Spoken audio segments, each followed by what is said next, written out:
Le langage des signes pour bébé, si vous voulez commencer à signer avec votre bébé, si vous vous posez des questions par rapport à cette pratique, c'est tout de suite sur Famille et Couple Heureux.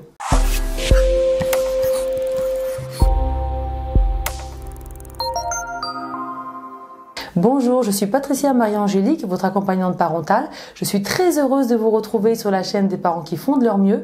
Si c'est votre première visite ici, je vous invite à vous abonner et à cliquer sur la cloche pour recevoir mes prochaines vidéos en priorité et à télécharger l'e-book que j'ai écrit pour vous sur la colère et comment retrouver une parentalité sans cris ni punition. Aujourd'hui, je vais répondre à une question que m'a demandé Mathilde.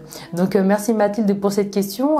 Il faut savoir que tous les parents n'utilisent pas le même signe pour un même mot parce qu'il y a la langue des signes qui est utilisée pour les malentendants et il y a le langage des signes. Le langage des signes, ce sont des mots qui ont été empruntés à la langue des signes et qui ont été pour certains modifiés pour la pratique des professionnels, des parents et des bébés. C'est pour cela que certains parents, dans certains livres, ont le mot et le signe par rapport à la langue des signes et d'autres par rapport au langage des signes, qui est entre guillemets plus pour les bébés, mais les deux sont complètement compatibles avec notre bébé. Donc même si vous côtoyez ou si vous rencontrez un parent qui n'a pas totalement le même signe que vous, c'est complètement ok. Le tout est que une fois que vous avez choisi un signe par rapport au mot, il faut le garder tout le temps, tout le long, et comme cela, votre bébé va l'assimiler et va pouvoir communiquer beaucoup plus facilement avec vous. Le langage des signes pour les bébés, c'est vraiment un langage de transition. Donc on utilise des petits mots, on ne fait pas de phrases avec le langage des signes. Et c'est pour cela qu'il ne ralentit pas l'apprentissage de la parole. Donc ça, c'était vraiment la question de Mathilde. Elle voulait savoir si ça pouvait ralentir l'apprentissage de la parole de son bébé, si elle le mettait en place, et puis connaître les quelques signes de base. Donc après, je vais vous montrer quelques signes pour que vous puissiez commencer à signer avec votre bébé. Et par rapport à l'apprentissage de langage, on peut même dire que en pratique, et ce qui a été constaté, c'est que les bébés qui signent commencent même à parler un tout petit peu avant les autres. À partir de quel âge est-ce qu'on peut commencer avec son bébé? Souvent, on commence à partir de 6 mois à signer avec son bébé. On peut commencer un peu plus tôt, 4 mois, 5 mois, mais c'est vrai qu'en général, 6 mois, c'est bien, c'est là où ils commencent en plus. Ils vont pas commencer à signer, mais ils vont commencer à imiter un tout petit peu, et surtout là, ils vont pouvoir commencer à les retenir.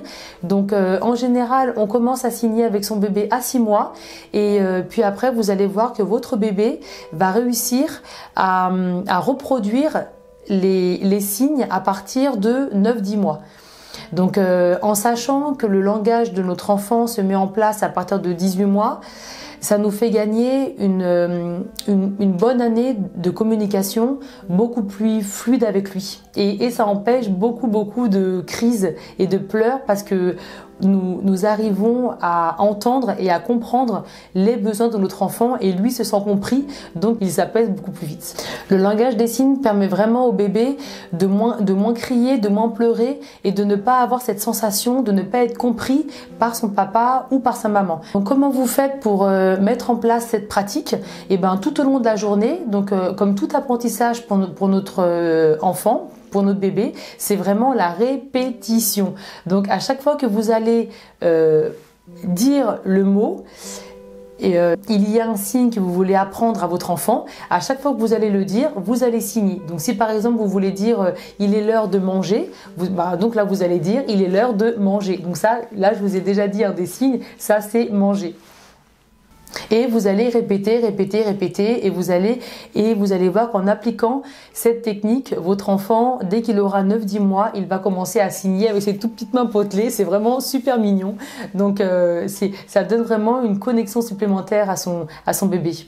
Et justement par rapport à la connexion, c'est vrai que ça lui apprend en plus le langage des signes, les bonnes bases de la communication. Je te parle, je te regarde, tu me parles, tu me regardes. Donc c'est vraiment on se regarde quand on fait le langage des signes.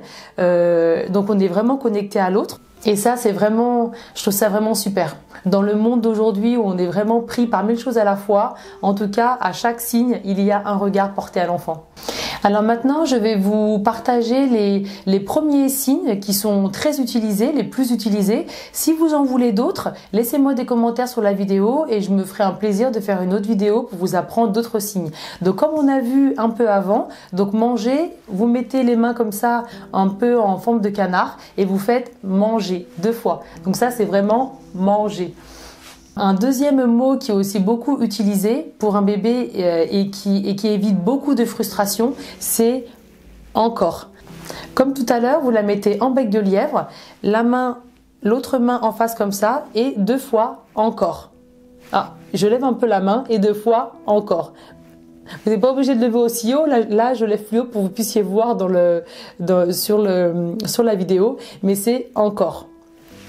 Alors pour dire maman, c'est comme ça, maman, avec le pouce et vous descendez maman. Maintenant papa. Alors pour dire papa, vous mettez les mains comme ceci, les 3 doigts là bien pliés et vous faites une pince. 2 fois comme ça. Vous le mettez à l'endroit de la moustache et papa. Pour continuer sur les mots les plus utilisés, alors c'est fini, parce que ça c'est quelque chose qui est important à dire à notre enfant, c'est terminé, c'est fini, on passe à autre chose. Alors là, je me lève aussi encore un peu, c'est pas la peine de les mettre aussi haut, mais vous mettez vos mains donc comme ça, vous les retournez et c'est fini. Vous faites une fois le geste, fini. Un mot aussi vraiment important parce que nos bébés ils passent beaucoup de temps à dormir et pour leur dire que c'est le moment de dormir ou eux après s'ils veulent nous dire qu'ils sont fatigués, c'est dodo. Et dans la même catégorie, tout doux. Donc là, un mot qui est vraiment doux, donc doudou justement. Vous remettez votre main un peu comme ceci, vous allez frotter et vous mettez votre main sous le cou, comme ça, et vous frottez. Doudou. Et le dernier, pour dire à son bébé « je t'aime ». Donc ça, c'est aussi... je trouve vraiment que le langage des signes est vraiment très mignon et nous permet vraiment de rentrer en connexion. Je me relève encore un peu, comme ça, « je t'aime ». Vous mettez votre main vers vous et vous l'attendez, je t'aime. Voilà pour ces quelques mots, donc vraiment la base du langage des signes à votre bébé. Si vous en voulez d'autres, dites-le moi. Si vous avez d'autres questions, surtout, posez-les moi. Et je vous retrouve sur mon blog familleetcoupleheureux.com. Et puis likez, partagez pour pouvoir partager cette superbe pratique qu'est le langage des signes. Si vous voulez aller plus loin, remplissez le bilan personnalisé, je vous mets le lien sous la vidéo et je vous recontacterai pour que l'on puisse aller plus loin ensemble. Je vous dis à bientôt pour une prochaine vidéo.